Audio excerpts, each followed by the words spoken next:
வெளியானது police station CCTV video காட்சிகள். வசமாக சிக்கிய தாவேக அரசு. அடுத்தடுத்து கண்ணீர் சிந்தும் தாவேக அமைச்சர்கள். சினிமா தியேட்டரை எளவு வீடாக மாற்றிய கொடூரம். கோழியின் கழுத்தை அரித்து இரத்த அபிஷேகம் செய்த தற்குறிகள். செங்கோட்டையன் பெயரில் வெளியான முத்திரை டிக்கெட். படத்தின் முதல் காட்சி வீடியோ சட்டமன்றத்தில் எடுக்கப்பட்டது அம்பலம். திடீரென களத்தில் இறங்கிய தமிழ் சினிமா பிரபலங்கள். மோடிக்கு எதிராக துணிந்து நிற்கும் தமிழ்நாடு. போராடியவர்களை கைது செய்யும் விஜய் அரசு. இழுத்து பூட்டப்பட்ட மெரினா கடற்கரை. கைது செய்யப்பட்ட வீடியோ மருத்துவமனை வீடியோ வெளியானதால் தாவேக அரசுக்கு இது கடும் சிக்கல். இது மாதிரி இன்னைக்கு அரசியலில் நடக்கக்கூடிய பல்வேறுபட்ட செய்திகளும் அந்த செய்திகளோட உண்மை பின்னணியும் களத்திலிருந்து வந்திருக்கக்கூடிய மிக முக்கியமான வீடியோ காட்சிகளோட தான் இன்னைக்கு வீடியோவில் பார்க்க போகிறோம். அதுக்கு முன்னாடி யாரெல்லாம் பேட்டை டிவியை சப்ஸ்கிரைப் பண்ணாமல் பார்க்குறீங்களோ அவங்க மறக்காமல் சப்ஸ்கிரைப் பண்ணிவிட்டு இந்த வீடியோக்களை உங்கள் நண்பர்களுக்கு அதிகமாக ஷேர் செய்யுங்க. ஓகே, இப்போ நீட் தேர்வுக்கு எதிராகவும் பாஜக அரசுக்கு எதிராகவும் தமிழ் சினிமா பிரபலங்கள் இப்போ களத்தில் இறங்கியிருக்கிறாங்களே அப்படிங்கிறத பேசுறதுக்கு முன்னாடி, இங்கே அமைச்சர்கள் வலுசையாக கண்ணீர் விட்டுக்கிட்டு இருக்கிறாங்களே அதை பேசுறதுக்கு முன்னாடி, ஒருத்தன் மண்சோறு திங்கிறான், ஒருத்தன் கோழி கழுத்தா இருக்கிறான் அப்படிங்கிறத பேசுறதுக்கு முன்னாடி மிக முக்கியமாக பேச வேண்டிய ஒரு விஷயம், மீண்டும் ஒரு லாக்அப் டெத் நடந்திருக்கு. அதை லாக்அப் டெத்திலே சொல்லக்கூடாது, லாக்அப் மர்டர். காவல் நிலையத்தில் வச்சு அடித்து சித்திரவதை செய்யப்பட்டு ஒருத்தர் இன்றைக்கும் உயிரிழந்திருக்கிறாரு. தூத்துக்குடி பகுதியை சேர்ந்த அருணாச்சலம் சொல்லக்கூடிய ஒருத்தர். அந்த குறிப்பிட்ட அந்த பிரத்யேக வீடியோ காட்சி இப்போ ரிலீஸ் ஆகிருக்குது. அதாவது காவல் நிலையத்திலிருந்து வந்திருக்கக்கூடிய சிசிடிவி காட்சி. சம்பவம் என்னன்னு பார்த்தோம்னா, தூத்துக்குடியை சேர்ந்த இந்த அருணாச்சலம் இவர் சட்டவிரோதமாக மதுவை விநியோகம் செஞ்சுட்டு இருந்தார். அதாவது ஒயின் ஷாப் மூடப்பட்ட பிறகு இவர் ஒயின் ஷாப்லேருந்து தனியாக அந்த சாராயங்களை வாங்கி வச்சுக்கிட்டு, அந்த மது பாட்டில்களை வாங்கி வச்சுக்கிட்டு ஒயின் ஷாப் மூடின பிறகு பிளாக்ல விற்பார் அப்படின்ற அடிப்படையில் அந்த பிளாக்ல விற்கிறாங்க அப்படின்றதால இவர் இன்னைக்கு கைது செஞ்சுருக்கிறாங்க. உண்மையாக அவர் செஞ்சது உண்மையான கண்டனத்துக்குரிய ஒரு குற்றம் தான். அவரை கைது செஞ்சது சரிதான். ஆனால் இது நம்ம கேட்குறது என்னன்னா, சாராயம் விற்கிறது தப்பு இல்லை, அதை பிளாக்ல விற்கிறது தான் தப்பு அப்படின்னு இருக்கும்போது, அந்த மாதிரி தானே இன்னைக்கு பிளாக்ல ஜனநாயகன் படத்தோட டிக்கெட் வித்துக்கிட்டு இருக்கிறாங்க. ஜனநாயகன் படத்துக்கு டிக்கெட், ஒரு சினிமா தேட்டருக்கு டிக்கெட் அதிகபட்சம் 190 ரூபா விற்கலாம் அப்படின்னு சொல்லி அரசோட நிர்ணயிச்சிருக்கும் போது, இன்னைக்கு தேட்டர்லேருந்து வந்திருக்கக்கூடிய வீடியோ என்ன தெரியுமா, 700 ரூபாய்க்கு தேட்டரில் விற்கிறாங்க. இன்னைக்கு ஃபர்ஸ்ட் டே அப்படிங்கிறதால அஃபிஷியலாக தேட்டரில் 700 ரூபாய்க்கு வித்துட்டு இருக்கிறாங்க. இங்கே 10 ரூபா பாட்டிலுக்கு சாராயம் வித்துட்டு இருந்ததால அதை இங்கே பார்ட்டி ஃபண்ட் வாங்கினாங்க அப்படின்னு சொல்லிலாம் அங்கே அவதூறாக பேசிக்கிட்டு இருந்தாங்க இல்லையா. அந்த 10 ரூபா ஒன்றும் முறைகேடாக வாங்கலை, பாட்டிலே அச்சிடப்பட்டு தான் வாங்கப்பட்டது. ஆனால் அந்த 10 ரூபாய்க்கு பார்ட்டி ஃபண்டுன்னு பேசி இந்த கூட்டம் இன்னைக்கு 190 ரூபா டிக்கெட்டு 700 ரூபாய்க்கு இன்னைக்கு வித்துக்கிட்டு இருக்காங்க. தேட்டரில் வச்சு அஃபிஷியலாக வித்துக்கிட்டு இருக்கிறாங்க. அப்போ இது எந்த பார்ட்டிக்கு போகிற ஃபண்டு? அவன் சாராயத்தை வாங்கி ஒயின் ஷாப் மூடப்பட்ட பிறகு பிளாக்ல விற்கிறது தப்புனா, சினிமா டிக்கெட்டை எப்படி பிளாக்ல விற்கிறீங்களே, இது மட்டும் தப்பு இல்லையா? ஆட்சியில் நீங்கள் தான் இருக்கீங்க, படமும் நீங்கள் தான், படத்தோட ஹீரோவை நீங்கள் தான். அப்போ இதை யார் தட்டி கேட்கறது? சரி, இப்போ அவர் பிளாக்ல வித்தாரு சொல்லி அரெஸ்ட் பண்ணுறாங்க. 17ஆம் தேதி மாலை 5:50க்கு அவர் அரெஸ்ட் பண்ணுறாங்க போலீஸ். அரெஸ்ட் பண்ணிட்டு அருணாச்சலத்தை பக்கத்தில் இருக்கக்கூடிய தூத்துக்குடி கவர்மெண்ட் மெடிக்கல் காலேஜுக்கு கூட்டு போயிட்டு அவரை பாடி செக்அப் பண்ணுறாங்க. ஏன்னா ஒருத்தர் அரெஸ்ட் பண்ண முன்னாடி அவர் உடல்நலன் எப்படி இருக்கு, எல்லாம் சரியா இருக்கான்னு சொல்லி செக் பண்ணுவாங்க இல்லையா. அந்த மாதிரி ஹாஸ்பிட்டலில் கூட்டு போய் அவர் மெடிக்கல் செக்அப் பண்ணும்போது அவர் நல்ல ஆரோக்கியமாக இருக்கிறாரு. அவருடைய உடல்களில் அதில் குறிப்பிடப்பட்ட மென்ஷன் பண்ணப்பட்ட வார்த்தை, அவருடைய உடலில் வெளிப்புற காயங்கள் எதுவும் இல்லை அப்படிங்கிறது அந்த மெடிக்கல் செக்அப்பில் சொல்லப்பட்டது. அதுக்கப்புறம் அன்னைக்கு நைட்டு இரவு 8:38க்கு சரியா போலீஸ் ஸ்டேஷனோட சிசிடிவி காட்சி இப்போ வெளியாக இருக்குது. அங்கே அவர் லாக்அப்குள்ளே இருக்கிறாரு, அந்த செல்லில் இருக்கிறாரு. லாக்அப்குள்ள உள்ள இருக்கிறவர் பொத்துன்னு அப்படியே சரிஞ்சு கீழே விழுகிறாரு. அருணாச்சலம் அப்படியே பொத்துன்னு கீழே விழுகிறாரு. அதுக்கப்புறம் அவர் ஹாஸ்பிட்டலில் கொண்டு போய் சேர்த்து 18ஆம் தேதி அவங்களோட ஃபேமிலியை சேர்ந்தவங்க அவங்க இருக்கிறாங்க. அதுக்கப்புறம் அவருக்கு ஜாமீன் கொடுக்கப்பட்டு ஃபேமிலியிட்ட ஒப்படைக்கிறாங்க. இப்படி ஒப்படைக்கப்பட்ட பிறகு அவர் தலையில் கடுமையான காயம், தலையில் அவ்வளோ பெரிய கட்டு போடப்பட்டு அங்கே அவர் ஃபேமிலியை சேர்ந்தவங்க வீடியோ எடுக்கிறாங்க, வாக்குமூலம் வாங்குறாங்க. யார் ஒன்று அடித்தது அப்படின்னு கேட்டோன்னே ஒரு 3-4 போலீஸ் என்னை கடுமையாக அடித்தாங்க, இங்கே அடித்தாங்கன்னு சொல்லி அவரால் தலையில் கடுமையான காயம் இருக்காது, சரியாக அவரால் பேசவும் முடியல. அப்புறம் அவர் என்ன பேசுகிறார் நல்லா உன்னித்து கேட்கும்போது, என் தலையில் அடித்தாங்க, ஒரு 4 போலீஸ் அடித்தாங்க, இங்கே அடித்தாங்க, அதனால் எனக்கு வலிப்பை ஏற்பட்டுருச்சு அப்படின்லாம் அவர் அந்த வாக்குமூலத்தில் அவர் குறிப்பிடுறாரு. அப்போ இதில் ஒன்று நல்லா பார்க்க வேண்டிய விஷயம் என்னென்னா, இவருக்கு இப்போ தலையில் காயம் இருந்துச்சா அதெல்லாம் இருந்துச்சா அப்படின்னா, அவரை அரெஸ்ட் பண்ணும் போது அங்கே போலீஸ் வீடியோ எடுத்தாங்க. பொதுவாகவே யாரையுமே அரெஸ்ட் பண்ணும்போது போலீஸ் இன்னைக்கு வீடியோ பதிவு செய்வாங்க. அப்படி பண்ணும்போது அந்த வீடியோவில் பார்த்தோம்னா அருணாச்சலம் நல்ல ஆரோக்கியத்தோடு இருக்கிறாரு. நல்ல போலீஸுக்கு கையை காலை நீட்டி காட்டுறாரு. நல்ல அருணாச்சலம் அதில் ஆரோக்கியமாக இருக்கிறாரு. ஆனா இந்த ஹாஸ்பிட்டலோட வீடியோக்களை பார்த்தோம்னா அவரால் பேசவே முடியாத ஒரு நிலையில இருக்கிறாரு. அப்ப கடுமையா லாக்அப்ல வச்சு கடுமையான முறையில் அடிச்சிருக்கிறாங்க அப்படிங்கிறது தெரிய வருது. அதுக்கு பிறகு சிகிச்சை பலனின்றி அருணாச்சலம் உயிரிழந்துடுறாரு. அதுக்கப்புறம் தான் இந்த விஷயம் இன்னைக்கு பெரிய அளவில் பேசு பொருளாகி மீண்டும் ஒரு லாக்அப் டெத் உருவாயிருக்கு. இப்போ போன வாரத்தில் சபரிநாதன் சொல்லக்கூடிய ஒருத்தர், அவர் இதே மாதிரி தான் கூட்டு போகும்போது நல்ல ஆரோக்கியமா இருந்தாரு. அவர் உடம்புக்கு எதுவுமே இல்லை. ஆனா அங்க போலீஸ் அடிச்சதுல அவர் அங்க உயிரிழந்துட்டாரு. அதுக்கு பிறகு பாலாஜின்னு சொல்லக்கூடிய ஒருத்தர், தாம்பரத்தை சேர்ந்த பாலாஜி ஒருத்தர், அவர் மேல புழல் ஜெயில இருந்து அவர் இந்த மாதிரி திடீர்னு ஹாஸ்பிட்டலுக்கு கூட்டு போறாங்க, உயிரிழந்துறாரு. அப்ப தாவேகாவுடைய ஆட்சியில அடுத்தடுத்து தொடர்ந்து இந்த லாக்அப் மர்டர்கள், லாக்அப் டெத் தொடர்ந்து நடந்துகிட்டு இருக்குது. இதே விஜய், இதே முதலமைச்சர் விஜய், இவர் இதுக்கு முன்னாடி பேசும்போது, சார் என்ன சார் அராஜகம் நடக்குது, லாக்அப் டெத் நடத்திக்கிட்டு இருக்கிறீங்களா சார், போலீஸை பொம்மையா வச்சுக்கிட்டு ஆட்சி செஞ்சுட்டு இருக்கீங்களா சார், எதுக்கு சார் உங்களுக்கு இந்த ஆட்சி அப்படின்னு வகை வகையா டைலாக் பேசுற விஜய் இன்னைக்கு அவர் சத்தத்தையே காணோம். எல்லாம் படத்தை ரிலீஸ் ஆகுறதுல ரொம்ப பிஸியா இருக்கிறாங்க. தாவேகாவுடைய கொள்கைன்னு சொல்லி ஒன்று வச்சிருக்காங்க. அது கொள்கை இல்லாத ஒரு கட்சி, ஆனா இருந்தாலும் கொள்கைன்னு சொல்லி ஒரு புத்தக அளவில் வச்சிருப்பாங்க இல்லையா, எழுத்து அளவில் வச்சிருப்பாங்க இல்லையா, அதில் போய் பார்த்தோம்னா ஒரு மாநிலத்தில் லாக்அப் டெத் இது மாதிரி ஏதாவது நடந்துச்சுன்னா, காவல்துறை மரணங்கள் ஏதாவது நடந்துச்சுன்னா அதற்கு பொறுப்பேற்க வேண்டியது முழுக்க முழுக்க அந்த மாநில அரசு மட்டுமே பொறுப்பேற்க வேண்டும் அப்படின்னு சொல்லி இவங்க தான் அந்த பொன்னெழுத்துக்களால் பொறிச்சு வச்சிருக்காங்க. நீ எழுதுனதை தஞ்சாவூர் கல்வெட்டில் எழுதி வச்சுக்கிட்டு பக்கத்தில் நீயே உட்காந்துக்கோ, உனக்கு பின்னால் வரக்கூடிய சந்ததிகள் அதை பார்த்து தெரிஞ்சுக்கிடுவாங்க அப்படிங்கிற மாதிரி இவங்களே எழுதி வச்சிருக்கிறாங்க.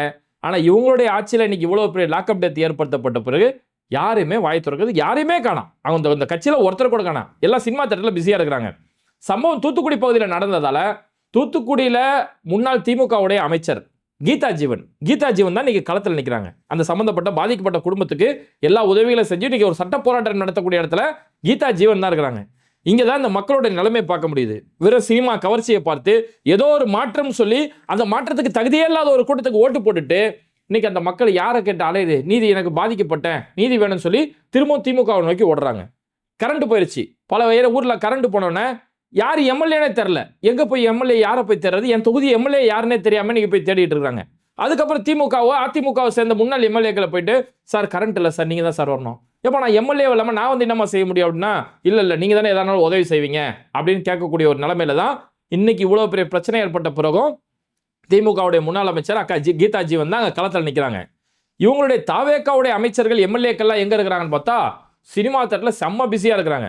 நம்ம காலையில் வீடியோ கூட சொல்லியிருந்தோம், அமைச்சர் பர்வேஸ் அவ்வளோ அழுது கண்ணீர் சிந்தி தேட்டரில் அழுதுகிட்டு இருந்தார்.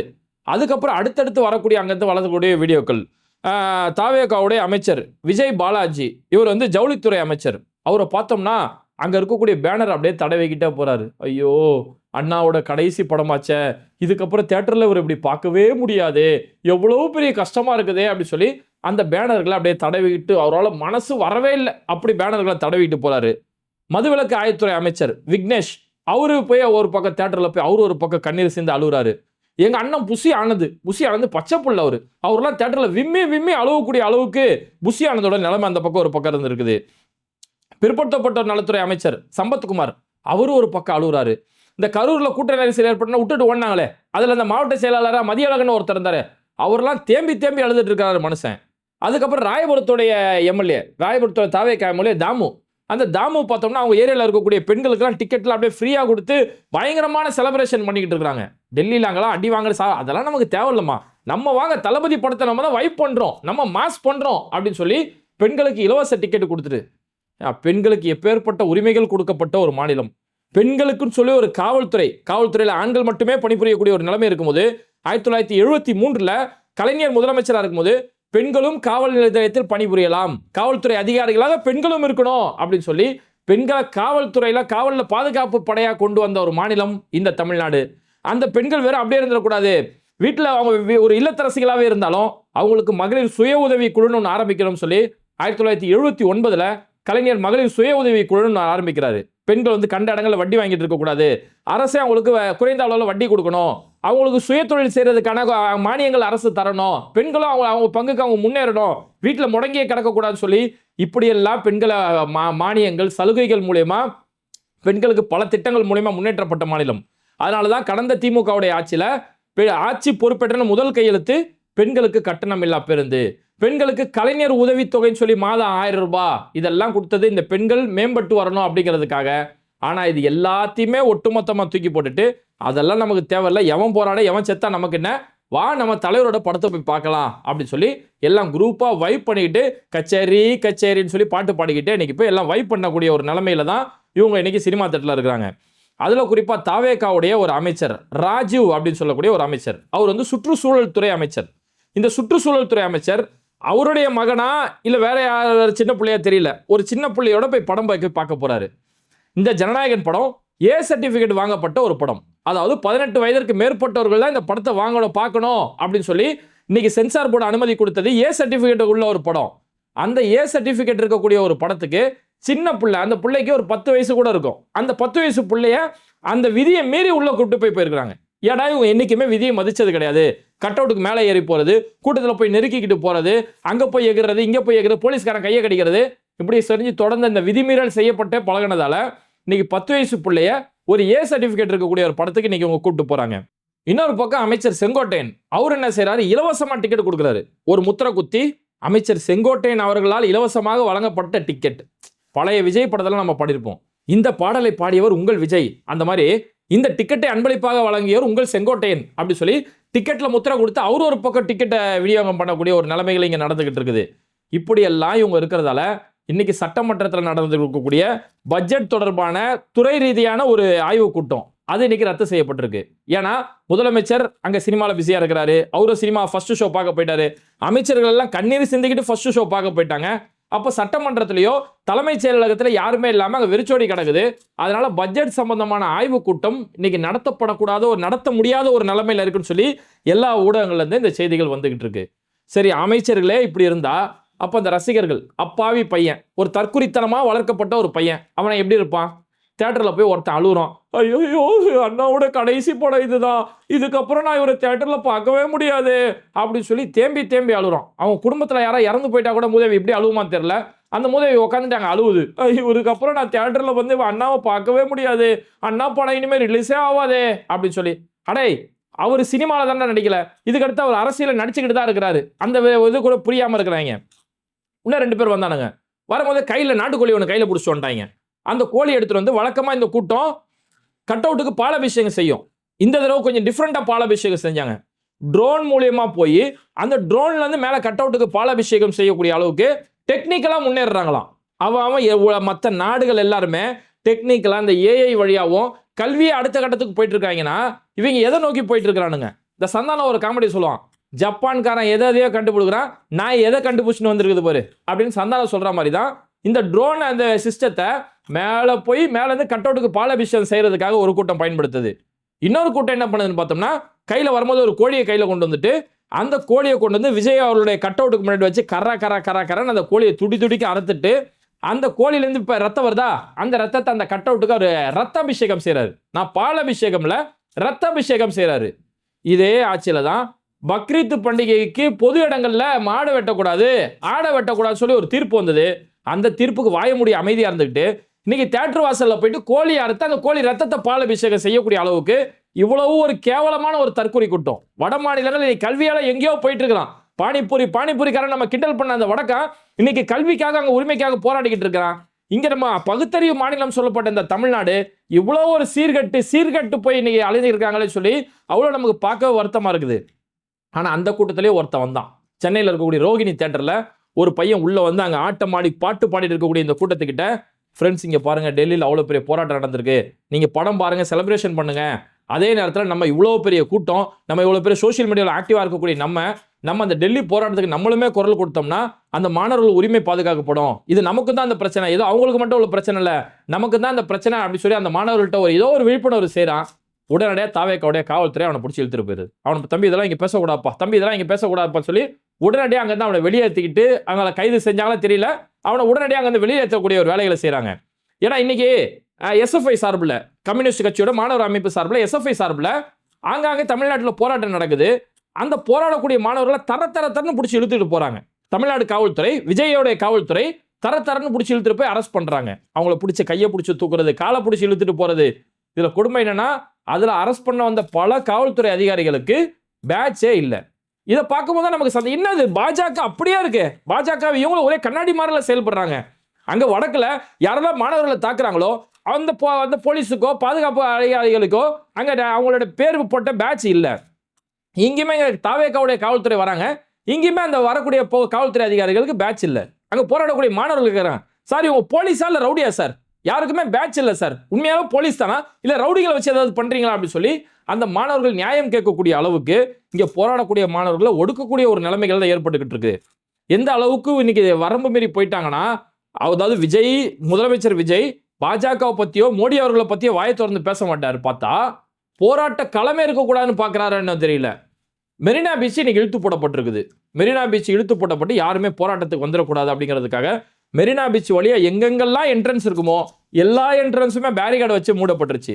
சரி, பேரிகார்டு பார்த்து நான் என்ன நினைச்சேன், ஒருவேளை வண்டி உள்ள போகாம, ஏன்னா மெரினா பீச்சில் மெட்ரோ வேலையுமே நடந்துட்டு இருக்குது, அதனால ஒருவேளை பைக் எதுவும் வராமல் இருக்கிறதுக்காக பேரிகார்டு போடுறாங்களான்னு பார்த்தா நடந்து வரக்கூடிய மக்களுமே இந்த பக்கம் வரக்கூடாது, அப்படிக்கா போயிரு. அப்படிக்கானா எங்க கலைஞர் சமாதி, அண்ணா சமாதி இருக்கு இல்லையா, அந்த பக்கம் போய் சமாதியோட பார்த்துட்டு சமாதியோட போய்க்கோ, இந்த பக்கம் பீச்சுக்குள்ள வரணும்னா இங்க பக்கம் வராத அப்படின்னு சொல்லி மெரினா கடற்கரைக்கு எந்தெந்தெல்லாம் வரக்கூடிய வழிகள் இருக்கோ எல்லா வழிகளுமே அடைக்கப்பட்டு போராட்டம் யாருமே பண்ணிடவே கூடாது அப்படிங்கிறத ரொம்பவே கவனமா இருக்கிறாங்க. சில இடங்கள்ல காவல்துறை அதிகாரிகள் எங்கேயாவது போராட்டத்தை முடிச்சு அங்கே போராடக்கூடிய மாணவர்கள் ஒரு ஓரமாக நின்றுருந்தா அந்த மாணவர்கள் எங்கேயா நிற்கிறேன், இங்கெல்லாம் நின்று உன்னை ரிமைண்ட் பண்ணிடுவேன், இங்கெல்லாம் நின்று பேசக்கூடாது அப்படின்னு சொல்லி அந்த மாணவர்களை மிரட்டுறாங்க. சில மாணவர்களை காலேஜுக்கே போய் இது பண்ணுறாங்க, காலேஜுக்கு போய் இங்கெல்லாம் நிற்கக்கூடாது அங்கெல்லாம் நிற்கக்கூடாதுன்னு சொல்லி இவ்வளவு கடுமையான கட்டுப்பாடுகள் பாஜகவுக்கு எதிராகவும் மோடிக்கு எதிராகவும் நீட் தேர்வுக்கு எதிராக போராடினா இங்கே விஜய் அவர்களுடைய காவல்துறை ஏன் இந்த அளவுக்கு இது பண்ணுறாங்க? ஒரு போராடக்கூடிய அடிப்படை உரிமை ஜனநாயக ரீதியாக போராடுறாங்க, அந்த ஜனநாயக ரீதியாக போராடக்கூடிய அந்த போராட்டத்தையுமே முடக்கக்கூடிய அளவுக்கு இவங்க ஏன் அந்த மாதிரி செயல்படுறாங்க? திருப்பூர் மாதிரியான பகுதிகளில் பாஜகவை சேர்ந்தவங்க போராட்டம் பண்ணுறாங்க, அவங்களுக்கு எந்த ஒரு தடையுமே இல்லை. அங்கே ராகுல் காந்தி எதிர்த்து நாங்கள் இங்கே போராட்டம் பண்ணுறோன்னு சொல்லி திருப்பூர் மாதிரியான பகுதிகளில் சில சங்கிகள் போராட்டம் பண்ணும்போது அந்த போராட்டத்துக்கு எந்த ஒரு தடையோ, போராட்டங்களை கையை காலை பிடிச்சி இழுத்துட்டு போய் அரெஸ்ட் பண்ணுறதோ, பேட்ச் இல்லாமல் போய் அரெஸ்ட் பண்ணுறதோ அங்கே நடக்கலை. ஆனால் ஜனநாயக ரீதியாக மக்களுக்காக ஒரு மாணவன் போராடும் போது அவனை இவ்வளோ வேகமாக அரெஸ்ட் பண்ணும் போது தான் ஓகே, நீங்கள் என்னென்னலாம் மாற்றம் கேட்டிங்களோ அந்த மாற்றம் சூப்பராக நடக்குதுப்பா அப்படிங்கிற மாதிரி தான். நம்ம ஒரு சந்தேகம் இருந்துடுதுல்ல, ஏன் இங்கே பாஜக ஒரு மௌனம் காத்துக்கிட்டே இருக்கிறாங்க? இன்னைக்கு இங்கே தமிழ்நாட்டில் தொடர்ந்து பாலியல் அத்துமீறல்கள், கரண்ட் இல்லாத பிரச்சனை, இங்கே தொடர்ந்து இங்கே இருக்கக்கூடிய அமைச்சர்கள் இந்த மாதிரி சர்ச்சைகளில் சிக்கிறது, எவ்வளோ குதிரை பேரங்கள் தொடர்ந்து நடந்துட்டு இருக்கு. இது எது நடந்தாலும் பாஜக மௌனம் காக்குது. பாஜகவுடைய தேசிய பாஜகவும் சரி, தமிழ்நாடு பாஜகவும் ஒட்டுமொத்தமாக மௌனம் காக்குறாங்களே. ஏன் அப்படின்னா பாஜக எதெல்லாம் எதிர்பார்க்குறாங்களோ அதெல்லாம் இங்கே நடந்துட்டு இருக்குது. அதாவது கிட்டத்தட்ட கோட் சூட்டு போட்ட ஒரு எடப்பாடி பழனிசாமியே செயல்படுறாரு.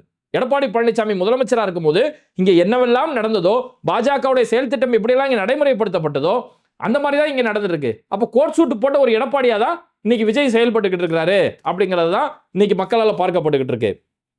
இதையும் தாண்டி அதுக்கடுத்து பார்த்தோம்னா, சரி சினிமா துறையிலேருந்து யாராவது வருவாங்களா? ஒரே ஒரு ஆண்மகன் பிரகாஷ்ராஜ் மகட்டும் அங்கே கத்திக்கிட்டு இருக்கிறாரு, அங்கே போராடிக்கிட்டு இருக்கிறாரு அப்படின்னு பார்க்கும்போது இன்னைக்கு தமிழ் சினிமாவில் இருந்து மிகப்பெரிய குரல் ஒலிக்க ஆரம்பிச்சிருக்குது. இயக்குனர் அமீர், இயக்குனர் வெற்றிமாறன், இயக்குனர் ப. ரஞ்சித், அப்புறம் திருக்குறள் அறிவு இப்போ சமீபத்தில் கூட தமிழ்நாடு சட்டமன்றம் முன்னாடி போய் போராட்டம் பண்ணார் இல்லையா? இது மாதிரி இந்த சினிமா துறையில் இருக்கக்கூடிய சில மனிதாபிமானம் இருக்கக்கூடிய இயக்குனர்கள், சில மனிதாபிமானம் இருக்கக்கூடிய சினிமா பிரபலங்கள் அவங்க இன்னைக்கு சென்னையில் ஆர்ப்பாட்டம் நடத்தி பாஜகவுக்கு எதிராக கடுமையான கண்டனங்கள், சாதாரணமாலாம் கிடையாது, இந்த முதலமைச்சர் விஜய் மாதிரி பேரே குறிப்பிடப்படாம அப்படிலாம் இல்லை, கடுமையான பாஜகவுக்கு எதிராக கடுமையான கண்டனங்களை பதிவு செஞ்சு அவங்களுடைய ஆர்ப்பாட்டங்களை இந்த இடத்துல பதிவு செஞ்சாங்க.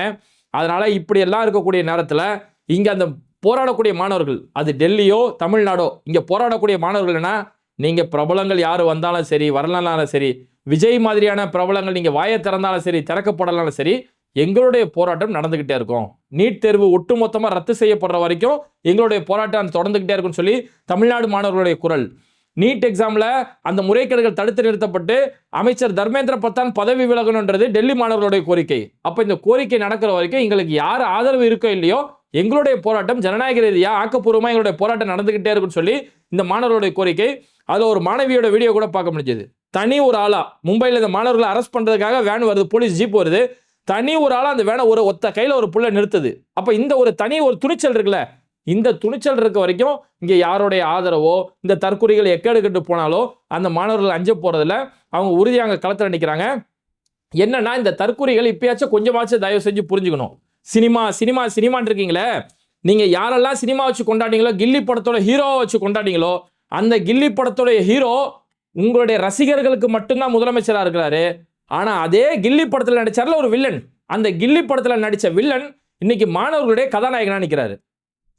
இது மாதிரி வீடியோக்களை தொடர்ந்து பார்க்கறதுக்கு மறக்காம பேட்டை டிவியை சப்ஸ்கிரைப் பண்ணிட்டு இந்த வீடியோக்களை உங்க நண்பர்களுக்கு அதிகமாக ஷேர் செய்யுங்க. இணைந்திருப்போம்.